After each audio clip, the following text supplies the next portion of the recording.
की ज़िंदगी में परेशानियाँ आती जाती रहती हैं।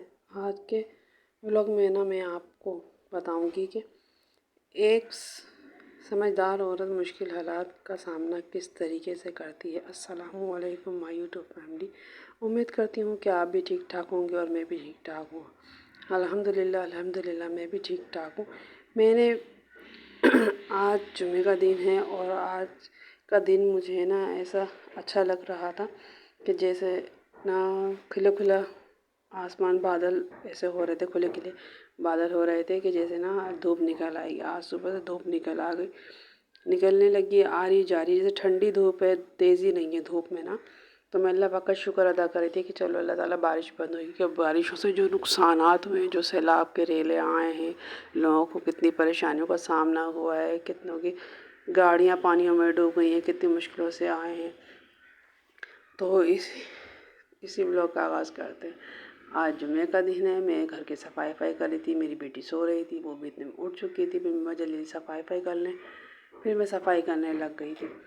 फिर मैंने अपना कमरा साफ़ किया, कमरा साफ़ कर रही थी। कमरा साफ़ करने के बाद मेरी बेटी भी उठ चुकी थी। मैंने कहा जल्दी सफाई कर लें, जल्दी सफाई कर लूँगी तो बच्चों का आने का टाइम भी हो चुका है कि बच्चे भी आ ही जाएंगे। सफाई करते करते हो रही थी। मैंने सुबह ही ना पंजे भी चढ़ाए थे, एक चूल्हे पे पंजे चढ़ाए थे, एक चूल्हे पे कबाब का मसाला चढ़ाया था। मैंने कहा जल्दी वो सुबह ही चढ़ा दिए थे। मैंने कहा जल्दी हो जाएंगे, जब तक अपना काम करके निपटा लूँगी। और इतने में बच्चे भी आ जाएंगे। बच्चे जब आ जाएंगे तो फिर मैं उन लोगों को गर्मा गर्म बना के दे दूँगी। वो खाना वाना खा के चले जाएंगे, क्योंकि वो रात का भी बना लिया था मैंने और सुबह दोपहर का भी बना लिया था। बच्चे खा पी के चले जाएंगे, क्योंकि देर हो जाती है ज़्यादा ही, और फिर बच्चे आते हैं तो टाइम ज़्यादा हो जाता है। इस वजह से उनके पास टाइम तो होता नहीं कि बच्चे थोड़ी देर आराम कर ले, इतना भी टाइम नहीं होता उनके पास। आते सफाई हो रही थी मेरी, ये देखें, और ये मेरे पीछे घूम रही थी। ये देखें, मेरी बेटी मेरे पीछे घूम ही रही थी। ये मेरा कमरा साफ़ सुथरा हो गया। फिर मैं धोने लग गई, पूरा सहन धोया, कमरा धोया, और पूरा सीला सा मौसम हो रहा था ना कि वो जल्दी से सूख भी नहीं रहा था।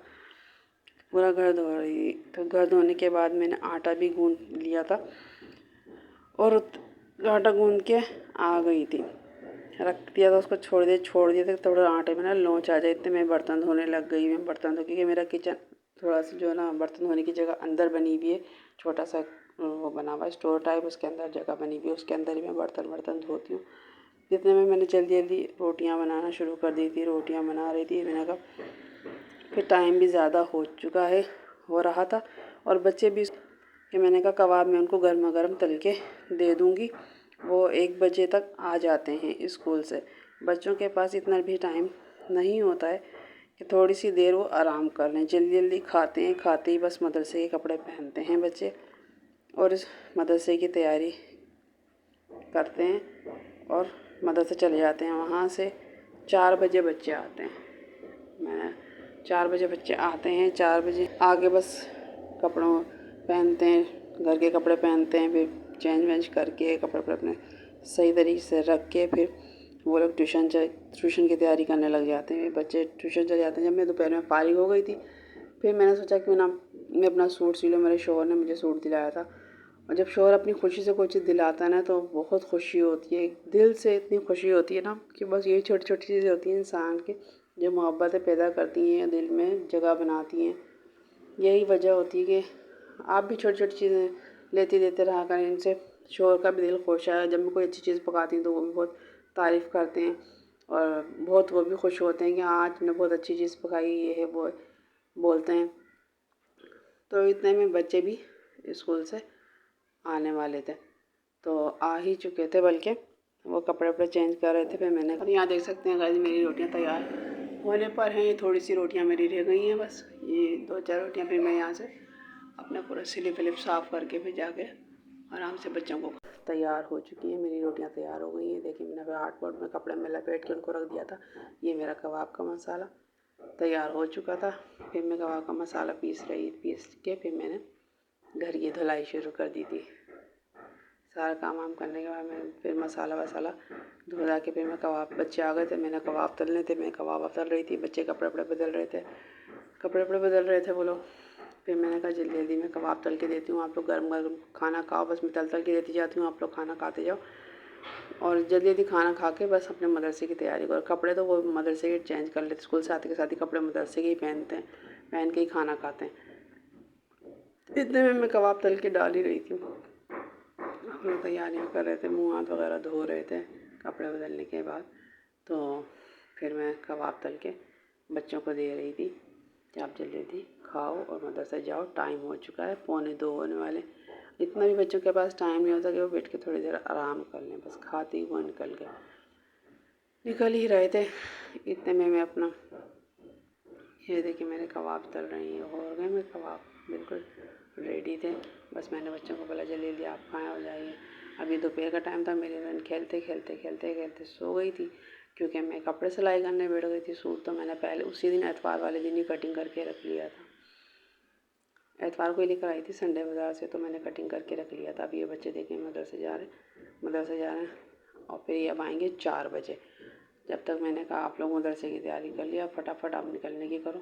जब तक मैं कहा चलो मैं आपकी सूट की ना बनाती हूँ कि ये दावत इस्लामी के मदरसे में पढ़ते हैं ना, तो इस वजह से इनका जो ड्रेस है ना वो वाइट ड्रेस पहने बगैर वो लोग बच्चों की पिटाई लगाते हैं। जो वाइट सूट नहीं पहन के जाते तो फिर बच्चों को डांट मार पड़ती है और फिर देर भी हो जाती है तो भी मार पड़ती है। इस वजह से वो तैयार होकर वो देखो वो पानी पी रहे थे खाना खा के, और ये खाना खा चुके थे, पी पा के तैयार हुए थे, रेडी थे। अब ये मामा बांधेंगे, मामा बांध के ये सीधा मदरसे निकलेंगे। अभी लोग मदरसे जा रहे हैं तो इतने में मैं अपना सूट सीने बैठ जाऊंगी। फिर मुझे सूट सीना है, फिर मैं सूट सीने के बाद जो मेरे बाकी के काम ले गए थे वो करूँगी।